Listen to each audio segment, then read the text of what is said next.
Seguimos. No termina aquí la influencia filosófica de Beccaria. Si bien los que han elaborado una historia de la filosofía han soslayado la importancia del marqués, tal vez se deba ello a que el mismo era italiano y, y ni los franceses, ni los ingleses, ni los alemanes se ocuparon demasiado por indagar los temas generales que se acunaban en la península itálica. Todavía no se podía hablar de Italia porque el se unificará en la segunda mitad del siglo XIX. Sea por eso o por cualquier otra causa, lo cierto es que el tema de la filosofía política solo un pensador italiano revela la importancia de Beccaria en esta cuestión. Me refiero cada vez y una vez más a Luigi Ferraioli, en su obra de reciente publicación. En la misma dedica el primer volumen a la teoría del derecho. Sin embargo, en el segundo volumen, Teoría de la democracia, donde se ocupa más expresamente de las ideas del ser del Marqués. Ferraioli destacaba que a Beccaria no podía escaparse de la idea que el sostenimiento de las ideas penales que él propiciaba en su pequeño opúsculo no podía estar divorciado del sistema político del Estado en que se llevaban a cabo. Ningún Estado tiránico o despótico o autoritario con el poder concentrado podía albergar sistemas garantistas de protección de los derechos individuales. A lo largo de su extenso y magistral exposición va señalando los hitos de la obra de Beccaria del cual pueden extraerse conclusiones a ese respecto. Por ejemplo, señala que la idea de Beccaria, que la toma de Rousseau acerca de un contrato social que se formaliza voluntariamente por la sociedad civil, no se debe a la homogeneidad en cuanto a territorio común, lengua o religión de sus creencias, sino precisamente en una fuerza contraria. Es decir, una población absolutamente homogénea no necesita contrato para asociarse. Lo que necesitan, en cambio, aquellas sociedades donde deben pactarse sesiones de derechos a una autoridad común a los efectos de ser viable la convivencia común. Perdón, me tomo el derecho de regresar a la digresión. Yo no firmé ningún contrato. ¿Sí? No sé vos. Yo no firmé nada. Continuamos. Ferraioli menciona eso a raíz de la discusión muy actual sobre los pactos que unen a las naciones pertenecientes a la Unión Europea. Explica que la diversidad de origen, historia y cultura de esas naciones no son ningún obstáculo para la asociación, sino todo lo contrario. Es la necesidad de la asociación la que promueve la amalgama jurídica de las distintas sociedades. El maestro italiano cita a Beccaria como uno de los más claros propulsores de esta idea y lo cita explícitamente. Fue pues la necesidad lo que obligó a los hombres a ceder parte de su propia libertad. Perdón. Es cierto, por tanto, que cada uno solo quiere dejar un público depósito, en público depósito la mínima porción posible e indispensable para inducir a los demás a defenderlo.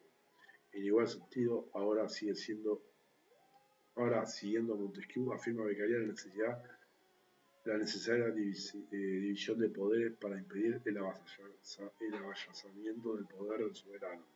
Antes de citarlo, Ferraioli reflexiona. Es específicamente la separación de la función judicial de los demás poderes públicos la que han revelado la función garantista. Y a continuación, la cita de Beccaria. El soberano que representa a la sociedad misma solo puede establecer leyes generales que obliguen a todos los miembros, pero no juzgar si uno de ellos ha violado el contrato social. Perdón, volvamos. El soberano que representa a la sociedad misma solo puede establecer leyes generales que obliguen a todos los miembros, pero no juzgar si uno de ellos ha violado el contrato social, porque entonces la nación se dividirá en dos partes. Una representada por el soberano, que afirma la violación del contrato, y la otra por el acusador, que la niega.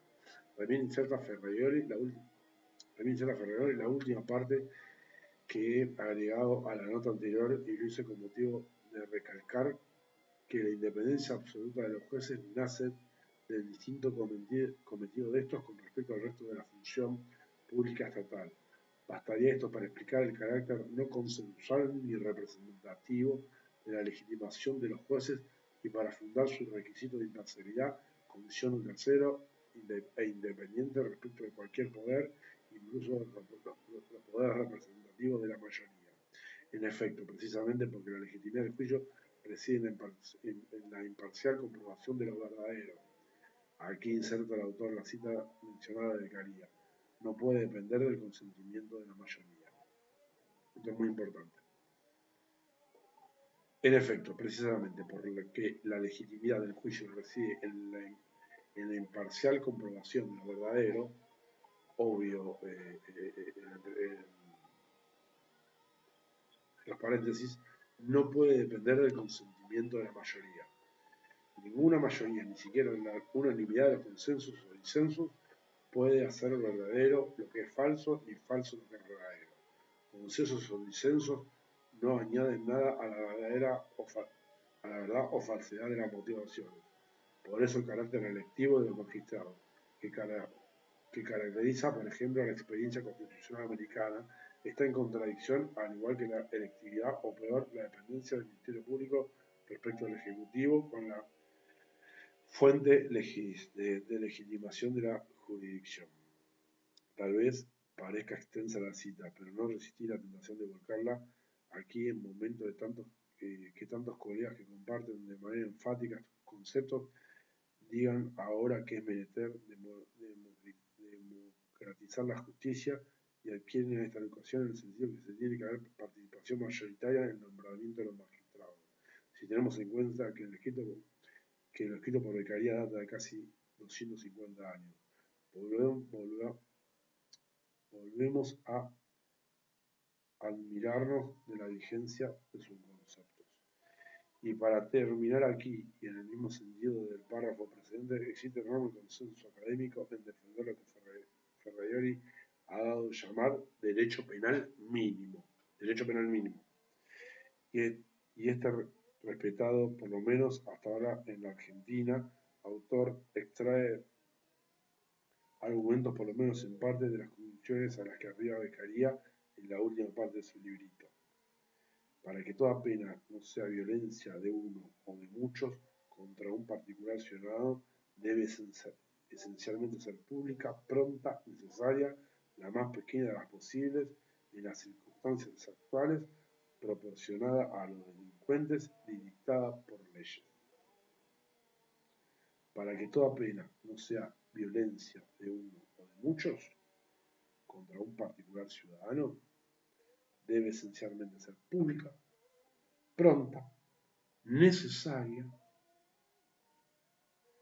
la más pequeña de las posibles en las circunstancias actuales, proporcionada a los delitos y dictada por las leyes.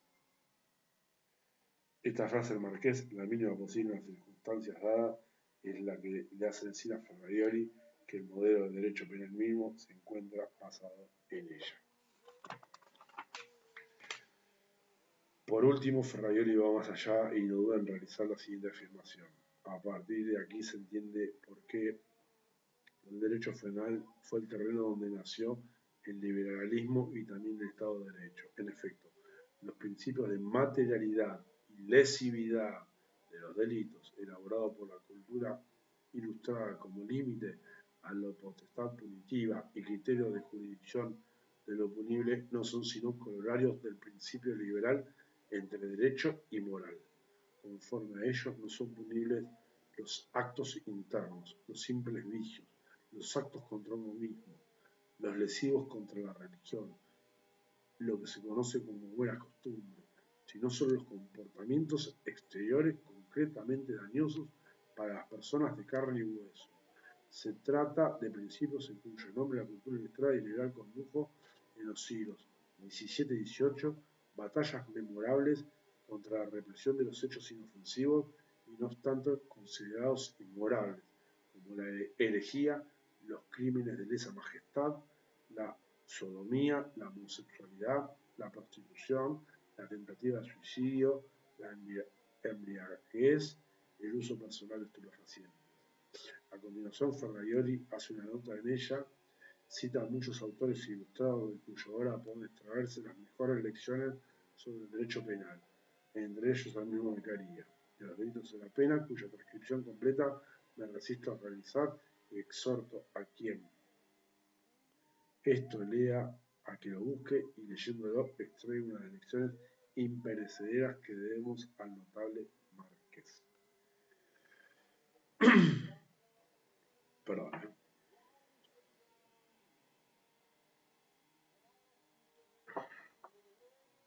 Críticas a Beccaria. Como es de suponer,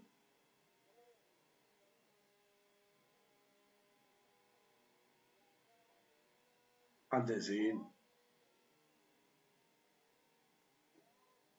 si existieron críticas, lo más probable es que haya estado haciendo las cosas bien. Como es de suponer, una obra que a todas luces peculiares e innovadoras encontró casi de inmediato oponentes. En primer lugar, debe decirse que la excelente acogida que le brindaron los filósofos en París no significó que adhirieran a sus ideas de manera absoluta. Por ejemplo, su rechazo a la pena de muerte no fue aceptado con beneplácito. No de extrañar, nadie tenía memoria como para recordar que en algún país o en algún momento esta pena no hubiera existido. Esta había creado tan fuerte tradición que aún la mera idea de contradecirla despertaba enorme reserva. Por lo demás, a Diderot le parecía que el tema no merecía tanta discusión ya que no era verdaderamente relevante. Perdón, tanto este y sobre todo Graham,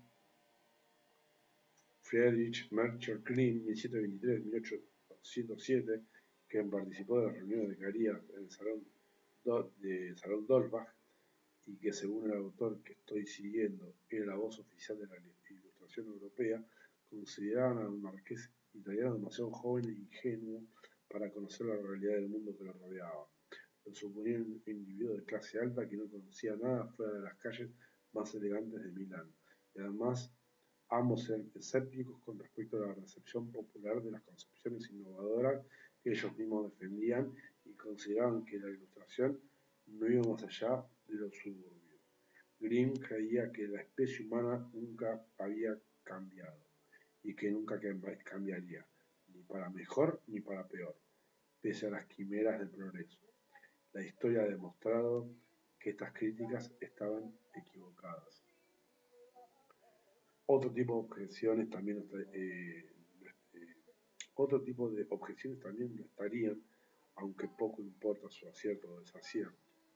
Se trata, es difícil catalogarlas del producto de la envidia ostensible, las contemporáneas a Beccaria, o ridículas, las posteriores. Veamos, las emitidas en el tiempo del Marqués se daban de su amigo Pedro Berry, quien sorprendido, al igual que Beccaria, es justo destacarlo por el éxito obtenido por el libro y su acogida por los más selectos, por lo más selecto del mundo ilustrado, comienza a demostrar su inquinia contra el Marqués, del que se separa al poco tiempo en forma definitiva. Años después, una carta a su hermano Alessandro le dirá: nadie reconocería ya a Beccaria el filósofo que tuvo en un puño los sufragios de Europa. No lee ya un libro, en suma apenas en las sombras del autor de los delitos y las penas. Y en otra carta, entre los mismos corresponsales, Pedro Berry, reconociendo que el libro es de la autoría de Beccaria, no duda en restarle sus méritos. Podría decir, en verdad, que sin mí aquel libro no se hubiese hecho ni publicado, que buena parte de las ideas están desarrolladas por ti y por mí, que la parte de la tortura es el extracto de mis observaciones. Las críticas posteriores son muy variadas, pero se coincide en señalar la poca originalidad de Beccaria. Observa este ejemplo. El mito de Beccaria se deshace. Veámosle cómo fue, sin gallardía y el valor de su leyenda le habían atribuido, sin los atributos de excelso genio creador, como un simple intérprete de las ideas circulantes en el mundo que le rodea. El éxito de Beccaria está en que, aún pusilánime, publica como anónimo en un país extraño, y también en que, no diciendo nada nuevo, expone metódicamente las ideas desprestigiadas allá y que huyen en la mente de las personas ilustradas de su tiempo, y acierta, por último, en hacerlo en el momento oportuno. Recuerden, 25 años antes de la Revolución Francesa. Años antes, el libro hubiese pasado probablemente casi inadvertido. Años después, hubiese llegado tarde. Beccaria supo llegar a la hora justa. Como puede apreciarse, críticas de poca monta. No debe sorprender que en todo tiempo y lugar la crítica a las ideas llegue de la mano de la censura de sus portadores y no de contraargumentos atendibles. Recuerda el historiador británico ultraconservador Paul Johnson, que escribió un libro especialmente para denigrar de manera personal a los pensadores que habían vertido ideas que a él le parecían erróneas, me refiero a intelectuales, libros que se intentan menospreciar ideas que han hecho historia en el mundo del pensamiento a través de la crítica a sus autores. Por ejemplo, diciendo que Jean Rousseau había abandonado a sus hijos o que Karl Marx había mantenido relaciones sexuales prolongadas con su empleada doméstica. Los argumentos deben combatirse con argumentos y no con insultos personales. Los argumentos deben combatirse con argumentos y no con insultos personales. Los hábitos de este tipo son perdurables. Otro tipo de crítica es la que enfrentó directamente, esta vez sí, a los argumentos de Beccaria. Cronológicamente, la primera de ellas fue la de Pierre-François Bouchard de Bourard, 1713-1791, que casi inmediatamente, de traducción al francés, el opúsculo del Marqués redactó una refutación al Tratado de los Delitos y de la Pena, 1767, que luego fue incluido en la parte final de su gran obra Las leyes penales en Francia, de 1780. De la misma crítica de Bouchard puede extraerse importantes lecciones. En primer lugar, Bouchard critica a Beccaria su afán de utilizar un método racionalista en su obra. Sentado en su estudio, el autor se propone examinar las leyes de todas las naciones y hacernos ver que hasta ahora nunca hemos tenido un pensamiento exacto o sólido sobre este asunto crucial.